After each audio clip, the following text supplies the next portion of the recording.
नमस्कार, आदाब। मेरे YouTube station Smita Sharma journalist में आपका स्वागत है। और आज एक बहुत महत्वपूर्ण मुद्दे पर हम इस सीरीज को आपके सामने लेकर आ रहे हैं, क्योंकि अमेरिका की ओर से जो 25% टैरिफ्स का ऐलान किया गया है भारत पर, और डोनाल्ड ट्रंप लगातार धमकियां दे रहे हैं।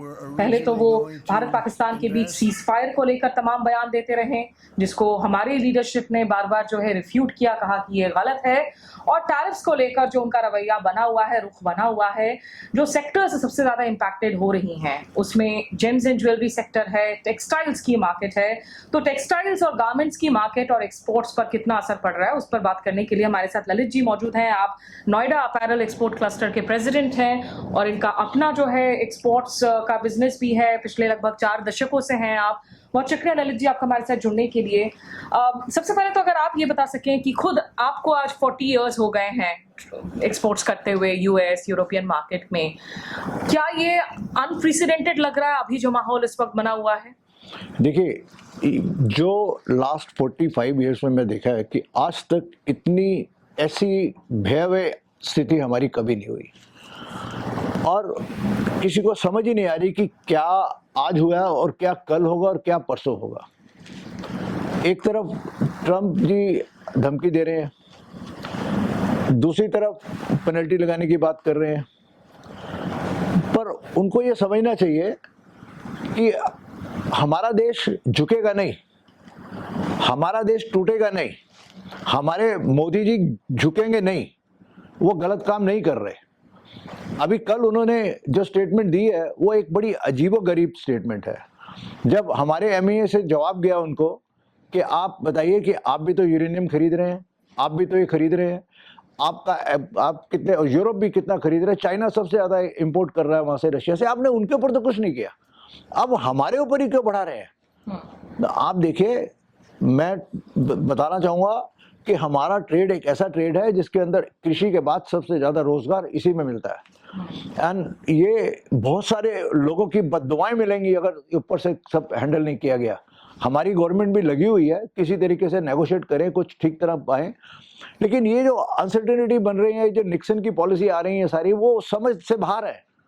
वो अपने देश का भला कर रहे हैं, मानते हैं अपने देश का भला, सोच रहे हैं, अच्छी बात है, लेकिन ये करते करते देखें उनके देश का भी बुरा हो रहा है, क्योंकि वहां पे इतनी महंगाई हो रही है। सर, ये जरा बताइएगा, जैसा आपने कहा कि बहुत ज्यादा जो है जॉब्स जनरेट करते हैं, हम डेली लेबर जनरेट करते हैं टेक्सटाइल गारमेंट सेक्टर में। इंडिया की गारमेंट सेक्टर की साइज स्केल के बारे में थोड़ा हमारे दर्शकों को बताइए, और यूएस कितना इंपॉर्टेंट मार्केट है एक्सपोर्ट्स के लिए। मैं आपको नोएडा की, यूपी की बात बताऊं, नोएडा की बात बताऊं। नोएडा में आज हमारा 50,000 करोड़ का एक्सपोर्ट है, ठीक है। उसमें कोई अराउंड 40% जो है वो यूएसए जाता है, और USA is a big market for us. आज हमारे मित्र हैं, हम मेंबर हैं, हमारे मित्र हैं, उन्होंने अभी अभी एक 1500 मशीनों की फैक्ट्री लगाने का नया प्लान किया और मशीनों को ऑर्डर दे दिया, और उनको एकदम उसको अभी होल्ड करना पड़ा। जो कैपेसिटी बढ़ा रहे हैं हम, ताकि हम सस्ता माल देख सकें, कम्पिटिटिव रेट्स में जा सकें, अमेरिका को भी अच्छे रेट्स में माल मिले। जो चाइना से वो कम करके इधर आना चाहते थे, कल का उनका था कि चाइना बंद करो, इंडिया से माल लो, बांग्लादेश से बंद करो, इंडिया से लो, लेकिन अब वो वापस वो उन्हीं को फैसिलिटीज दे रहे हैं, और हमारे को जो हम आगे बढ़ रहे हैं हमें वो ब्रेक लगा रहे हैं। हमें कुछ समझ नहीं आ रही कि हम करें और क्या ना करें। उसी आदमी ने एक 5 एकड़ के अंदर एक फैक्ट्री, इतना बड़ा इंफ्रास्ट्रक्चर गारमेंट के अंदर बहुत कम होता है, वो लगा रहे हैं। उन्होंने आज मुझे सुबह लेटर दिया कि मिस्टर टुकराल, मेरे को इसकी कंस्ट्रक्शन अभी जब तक ये अनसर्टेनिटी खत्म नहीं होती, मुझे इसको होल्ड करना पड़ेगा। So this is something very different. तो काफी फैक्ट्रीज तो फिर शटडाउन भी हो रही होंगी, बहुत सारे लोगों की। अभी एक हमारे मित्र है जो जारा का काम कर रहे हैं, उनके पास जारा के ऑर्डर कम हुए, जारा के अमेरिका भी जाते हैं और इधर भी जाते हैं, तो उन्होंने 1000 लोग जहाँ काम करते हैं इस फैक्ट्री में, उनको अभी परसों उन्होंने लेआउट किया। तो ये एक बहुत ही अजीब सी स्थिति आ रही है। हमारे ट्रेड में कभी भी ऐसा आज तक नहीं हुआ। हमारे ट्रेड में सब एक दूसरे की बड़ी बड़ी सहायता करते हैं। अगर सपोज किसी लेबर को कभी झटके से किसी ने निकाला नहीं है, आज ये पोजीशन आ रही है, क्या करेंगे? पिछले 4 महीने से ऑर्डर्स नहीं है इंडिया में। मैं यूपी की बात कर रहा हूँ, लेकिन इंडिया में पूरे ऑर्डर कम है। अमेरिका वाले आज देखिए, एक बहुत हमें, बाकी जो यूरोप हमारे साथ बिल्कुल ठीक चल रहा है, उसके ऑर्डर्स भी आ रहे हैं। अभी कितनी पॉजिटिव साइन है कि यूके के साथ एफटीए हो गया, दुबई के साथ काम हो रहा है हमारा सारा। दुबई में बहुत सारे हाउसेज आ गए हैं जो काम कर रहे हैं। अब हमारे जो बड़े बिग प्लेयर यूएसए का काम कर रहे हैं वो अल्टरनेटिव तो ढूंढेंगे ना। वो सब लोग दुबई चले गए, वो सब लोग हांगकांग चले गए, वहां से ऑर्डर लेके आए। जिस रेट पे मिल रहा है वो ऑर्डर ले रहे हैं। क्यों? कि उनको अपनी फैक्ट्री चलानी है, उनको लेबर को नहीं निकालना है। लेकिन ये देखो ना, इसका इम्पैक्ट 2 महीने बाद पड़ेगा एमएसएमई के ऊपर, जो उनके पास ऑर्डर थे उनको नहीं आएंगे, तो क्या करेंगे? लेकिन अब जैसे दर्शकों को याद दिला दे कि देखिए डोनाल्ड ट्रंप ने सबसे पहले एक 10% बेसलाइन टैरिफ अनाउंस किया था, वो पिछले 4 महीनों से लागू था, और उसके बाद जो 25% का टैरिफ है वो 7 अगस्त से लागू हो रहा है।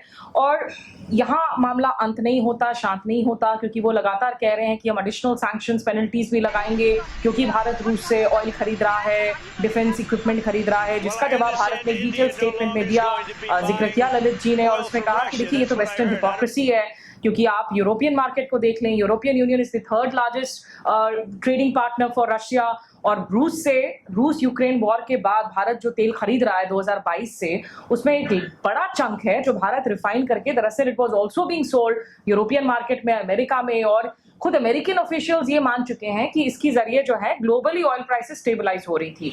तो क्या डोनाल्ड ट्रंप इस पर भी अभी भी अड़कर और ज्यादा सैंक्शंस लगाएंगे, और ज्यादा पेनल्टीज लगाएंगे? सैंक्शंस तो नहीं कहूंगी मैं। ऐसे में सर जो दूसरी दिक्कत आ रही है कि उन्होंने बांग्लादेश पर 20% टैरिफ लगाया है, इंडोनेशिया, कंबोडिया 19-20%। इससे जो ये वो मार्केट्स हैं जहां पर गारमेंट और टेक्सटाइल की कंपिटिटिव मार्केट्स हैं, तो इनको कितना फायदा होगा? चीन इसमें जो है क्या कुछ भूमिका निभा सकता है? देखिए, रोटी, कपड़ा और मकान, 3 चीजें ऐसी हैं जिसके अंदर इमोशनल कार्ड नहीं खेलना चाहिए। ये इंसान की जरूरत है।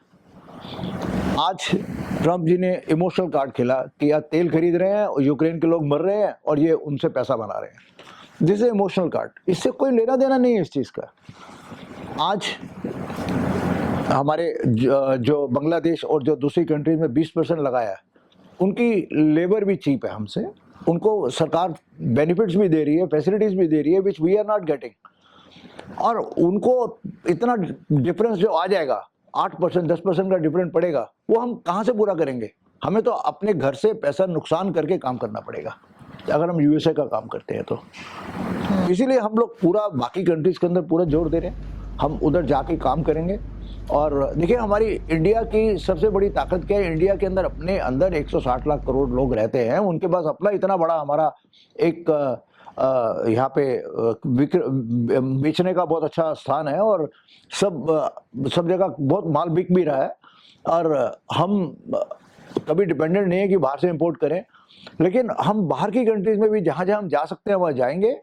अमेरिका के अलावा उन कंट्रीज में भी जाके अपने आप को स्ट्रॉन्ग करेंगे और इस प्रॉब्लम से बाहर आने का रास्ता खोजेंगे। जैसे जापान, ऑस्ट्रेलिया, अफ्रीका, ऑल्टरनेट जो मार्केट्स हैं, अभी वहां पर एंट्री में हमें दिक्कत क्या है? देखिए, हमें कोई दिक्कत नहीं है। हम इंडिया इंटरनेशनल गारमेंट फेयर करते हैं, हमारी अपैरल एक्सपोर्ट प्रमोशन काउंसिल, जिसका मैं एग्जीक्यूटिव मेंबर हूँ, और मैं इंडिया इंटरनेशनल गारमेंट फेयर पिछले 20-22 साल से कर रहा हूँ। तो उसके अंदर हम सारे बायर्स को बुलाते हैं ऑल ओवर द वर्ल्ड से, वो आते हैं, वो आके यहाँ पे अपना ऑर्डर से दिखाते हैं, लेके जाते हैं।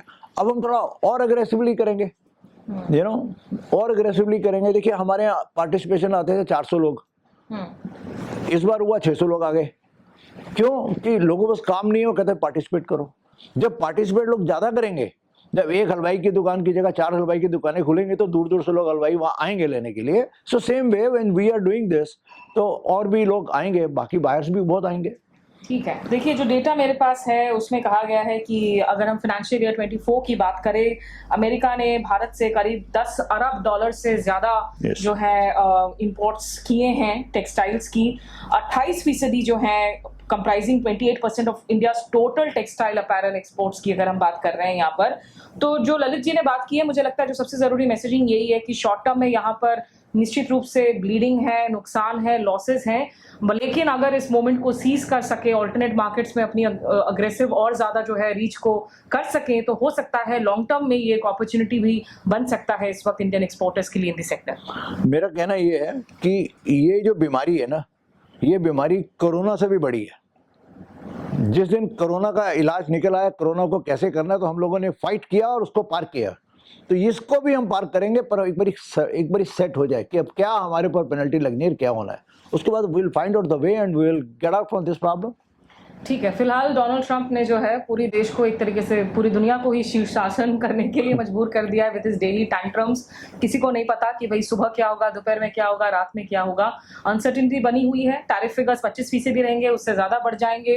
इनका ओवरऑल इम्पैक्ट क्या होगा बायलैटरल ट्रेड अग्रीमेंट निगोसिएशंस पर भारत के साथ में, इन सब बातों को हम ट्रैक करते रहेंगे। फिलहाल आपका हमारे साथ जुड़ने के लिए बहुत शुक्रिया और चैनल को सब्सक्राइब करना ना भूलें। विद वीडियो जर्नलिस्ट मेहरबान और नोएडा में मैं स्मिता शर्मा।